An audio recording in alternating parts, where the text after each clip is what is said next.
अस्सलामुअलैकुम, मेरा नाम है श्वेता। अस्सलामुअलैकुम, मेरा नाम है इंद्र और आप सबका स्वागत है हमारे चैनल में। अभी हम वीडियो करने वाले हैं मुफ्ती तारिक मसूद का और वीडियो का नाम है क़यामत की बढ़ती हुई निशानियां। आइए देखते हैं। मुफ्ती तारिक मसूद के बयानात के लिए मुफ्ती साहब के ऑफिशियल चैनल मुफ्ती तारिक मसूद स्पीचेस को सब्सक्राइब करें।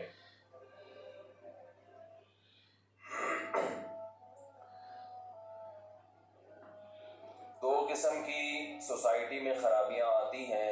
एक खराबी कहलाती है अकीदे और नज़रिए की खराबी, और एक खराबी कहलाती है अमली खराबी, अमल में इंसान खराब हो। इन दोनों किस्म की खराबियों की इस्लाह को इस्लाह कहा जाता है, तज़किया कहा जाता है।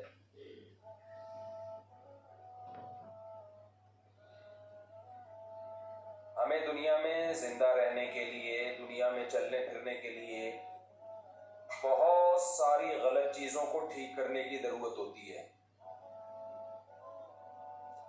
बॉडी को सही रखने की हमें जरूरत पड़ती है। इसके लिए हमें हकीमों से, डॉक्टरों से, माहिरीन अमराज से हिदायत लेनी पड़ती है। खुद से आप अपनी बॉडी को ठीक नहीं रख सकते। उल्टा सीधा खाते रहोगे, गलत लाइफ स्टाइल होगा, बिल आखिर बीमार हो जाता है इंसान। 20 किस्म की बीमारियां लाहिक हो जाती हैं। तो जब तक डॉक्टरों से या कोई माहिर हकीमों की हिदायत आप नहीं लोगे, इस जमाने में आपके लिए अपने आप को सेहतमंद रखना मुमकिन नहीं हो। और कमाल की बात यह है कि जैसे जैसे क़यामत करीब आ रही है, इंसान मादी एतबार से भी सीधे रास्ते से हट रहा है और रूहानी एतबार से भी सीधे रास्ते से हट रहा है। दोनों किस्म की खराबियां आ रही हैं। रूहानी एतबार से सीधे रास्ते से हटना तो समझ में आता है कि पैगंबरों से फासला हमारा बढ़ रहा है। भाई जितना नबी सल्लल्लाहु अलैहि वसल्लम से हम दूर होते चले जाएंगे ज़माने के लिहाज से, तो नबूवत की तालीमात के असरात भी कम होते चले जाएंगे। सहाबा ने नबी को देखा, ताबईन ने सहाबा को, उनका रूहानी तौर पे गुमराह होने का खतरा कम था। हम तो 1400 साल के बाद पैदा हुए हैं, हमारा खतरा ज्यादा है, फासला बहुत हो गया ना। तो मजहबी लिहाज से सोसाइटी में खराबी का आना इतना बुरा नहीं है। मादी एतबार से सोसाइटी में खराबी का आना ये समझ से बालातर है। इसकी मैं भी वजह बयान करूंगा।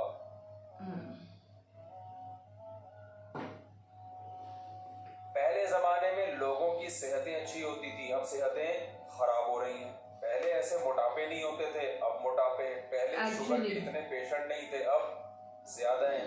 हार्ट के ऐसे पेशेंट नहीं थे, अब ज्यादा हैं। यहाँ एक सवाल पैदा होता है, भाई मादी तरक्की तो बढ़ रही है ना। ये जो मैं कहना चाह रहा हूँ एक मिसाल से समझाता हूँ, फिर दिमाग शरीफ में बात इंशाअल्लाह आई। हमारे यहाँ जामिअतुर रशीद में चंद साल पहले एक मसले पर तहकीक हो रही थी। सब उलमा बैठे हुए थे, मुफ्तियान किराम बैठे हुए थे। आपको मालूम है कि चंद साल पहले ये इशू खड़ा हुआ था कि कान में दवा डालने से रोजा टूटता है या नहीं टूटता। हमारे जितने कदीम फुक़हा हैं तकरीबन सभी ये लिखते हैं कि कान में दवा डालने से रोजा टूट जाता है। कुरान और हदीस में इस पर वजाहत से कोई बयान हमें नहीं मिलता।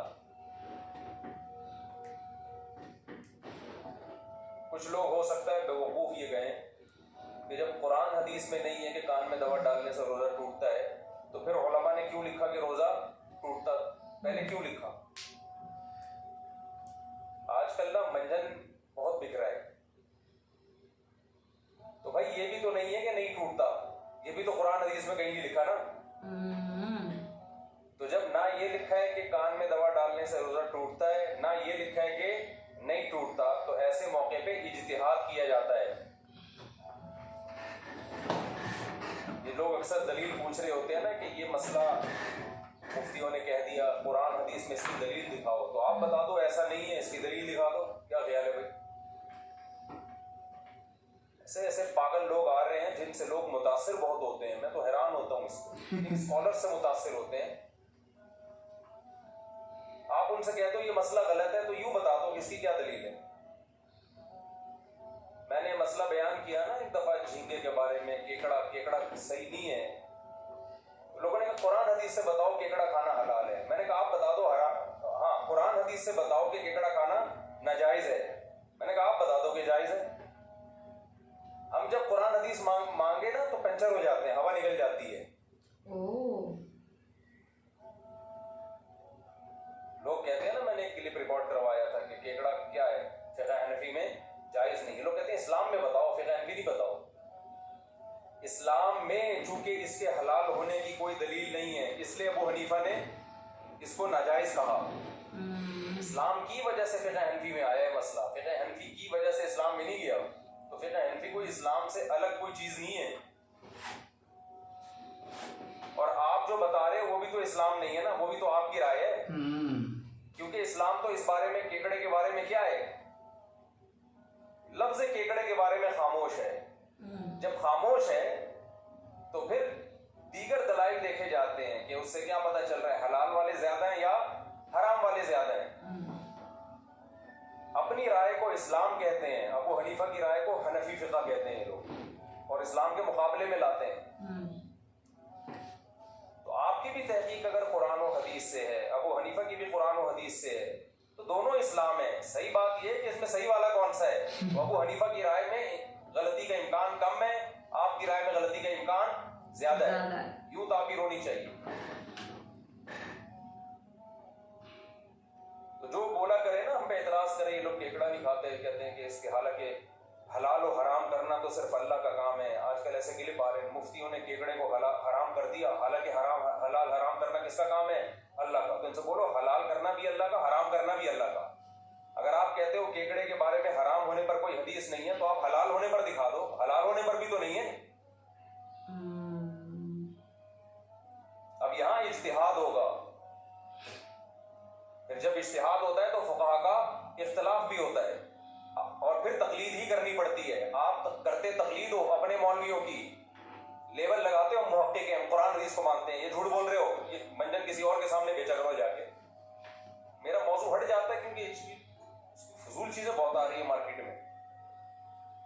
सीधा सीधा बोलो भाई मैं इमाम शाफी को फॉलो करता हूँ। मैं क्या, मैं जाहिल हूँ, मैं इमाम शाफी को फॉलो करता हूँ, फिर हर मसले में उन्हीं को फॉलो करता हूँ। ये नहीं कि केकड़ा खाने के लिए शाफी बनता हूँ और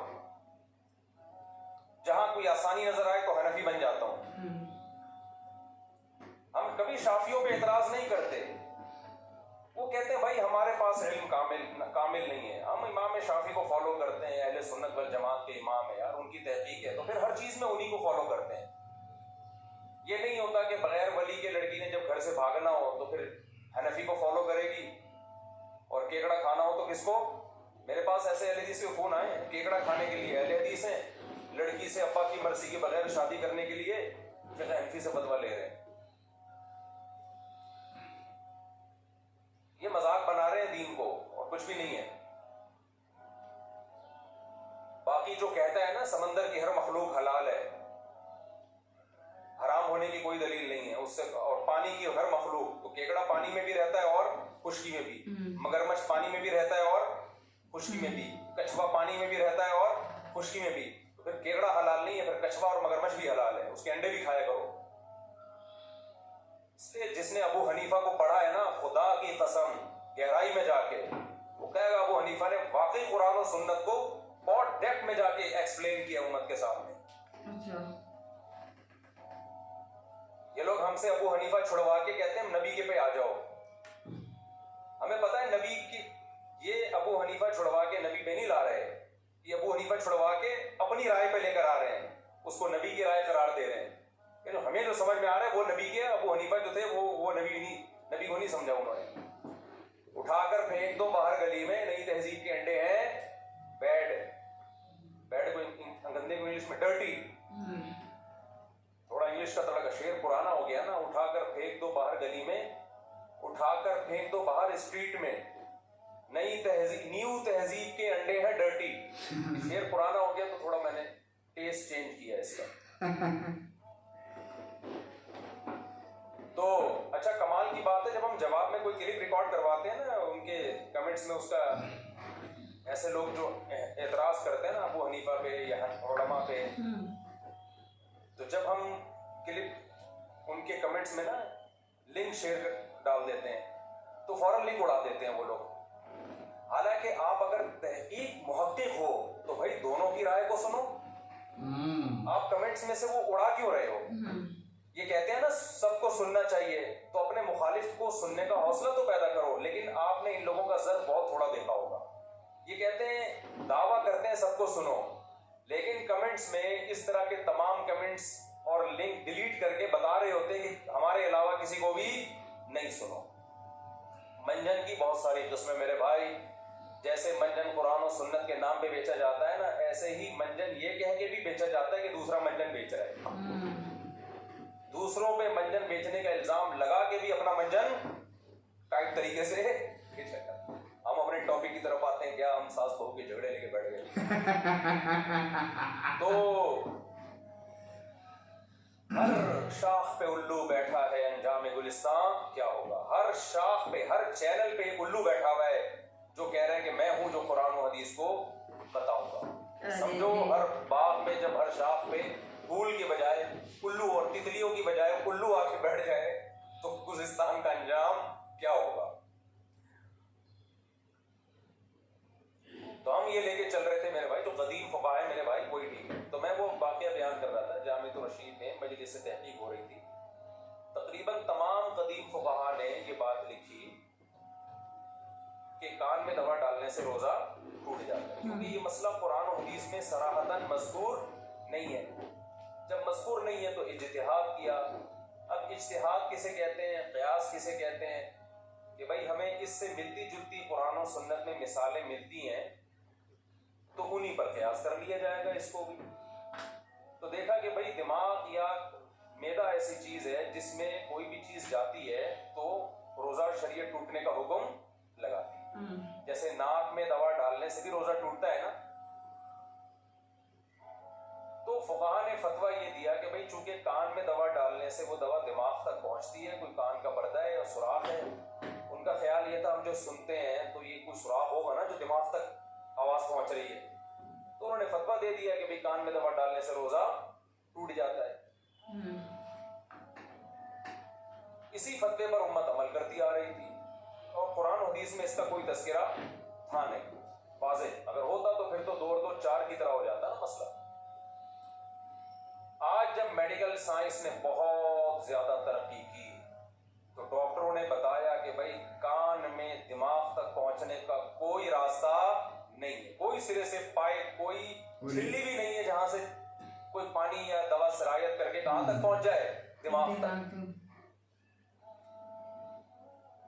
जब मेडिकल साइंस की ये तहकीक आई तो दारुल कुरंगी में भी उलमा के इजलास हुए, जामिअतुर रशीद में भी, बिनोरी टाउन में भी और भी बहुत सारे मदारिस में, कि भाई ये तो मसले की बेस ही यही थी कि दिमाग तक दवा पहुंच रही है, ये तो पहुंच ही नहीं रही, डॉक्टर कह रहे हैं।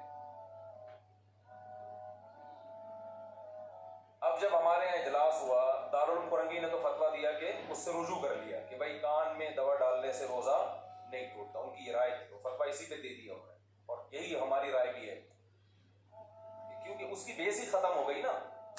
उलमा ने जो इज्तिहाद किया था वो तो इस बेस पे किया था ना कि दिमाग तक कुछ पहुंच रहा है, तो पहुंच ही नहीं रहा। बिनोरी टाउन में भी हुआ, उनकी वही राय है जो कदीम फुक़हा की राय है। वो भी इज्तिहादी मसाइल में कोई एक जानिब पे आप बहुत ज्यादा सख्ती नहीं कर सकते।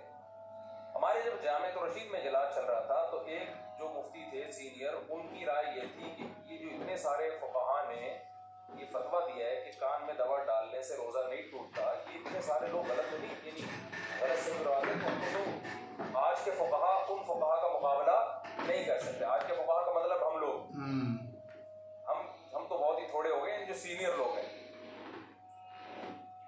लिहाजा उनकी राय को फॉलो किया जाए। एक और बड़े मुफ्ती हैं हमारे यहाँ, उन्होंने बड़ी बेहतरीन बात की। उन्होंने कहा जैसे आज के फुकाहा उन फुकाहा के बराबर नहीं हो सकते जहानत में, तफक्को में, लेकिन उस जमाने के तबीब आज के तबीबों के बराबर, आज के डॉक्टरों के बराबर नहीं हो सकते। आज मेडिकल साइंस बहुत तरक्की कर चुकी है। तो हम जो इस फतवे से रुजू कर रहे हैं उसकी बेस ये नहीं है कि उन उलमा को हम गलत कह रहे हैं, कदीम फुकाहा को, कि उनको नहीं पता था, बल्कि उन हकीमों को हम गलत कह रहे हैं कि उनको नहीं पता था। वो समझते थे कि कान से दवा पहुंच जाती है दिमाग तक। इसमें उन फुकाहा की कोई इंसल्ट नहीं है। इंसल्ट मेडिकल साइंस की तरक्की का एतराफ करना है। मैं समझा पा रहा हूं अपनी बात? उन उलमा पे एतराज नहीं है, उनको तो जो डॉक्टरों ने उस जमाने के कह दिया, उन्होंने फतवा दे दिया ना। कितना कुछ मालूम पड़ता है ना वीडियोस में अपने को देख देख ये सब तो मैंने सोचा भी नहीं था, लाइक कान से भी वो के। दवा, मेरे को पता था कि ऑफ कोर्स मेरे को वो भी नहीं पता था। Because it's the same part ना, तो यहाँ से जाता है। लेकिन कान का कैसा होता है, ऑफ कोर्स जब बात करते हैं ना तो अंदर ड्रम होता है, और ड्रम बजता है, उससे वेव्स क्रिएट करते हैं, उससे अपने दिमाग का सिग्नल जाता है जिससे अपने को साउंड जाती है। तो that's how ear works. There is no वैसा कोई नस नहीं जाती दिमाग में, it's just a drum here. No idea, मेरे को तो कुछ नहीं पता था ये सब साइंस चीजें। स्टूडेंट होना मालूम। और दूसरा चीज तो मैंने तो ये भी नहीं सोचा था कि चलो दवा डालने से भी रोजा को लाइक टूटना नहीं टूटना ये सब भी और वही होता सब है, देखा ना, लाइक नहीं पहले पता में था। अभी में फर्क क्या है, कैसा है, हाँ। तो वो डिफरेंशिएटर भी काफी बताया है इसमें। पहले का खाना पीना रहना और अभी का और वो भी सब बोल कुछ रहे हैं कि ऐसे रहना। बहुत लोग हर चैनल पे बैठा हुआ है, हर एक अपनी अपनी राय अपनी राय अपनी दे अपनी रहे। राय अपनी अपनी बोलते हैं ना, हाँ। एक्सपर्टीज दे रहा है, लेकिन क्या सही है क्या गलत है हर किसी को पता नहीं होता वो। पर सही, अच्छा वीडियो था, अच्छा था एक्चुअली, बहुत मस्त था। नॉलेजेबल। ठीक है, हम और भी वीडियोस देखेंगे गाइस, तब तक के लिए वीडियो को like, subscribe, share, click on comment, bell icon.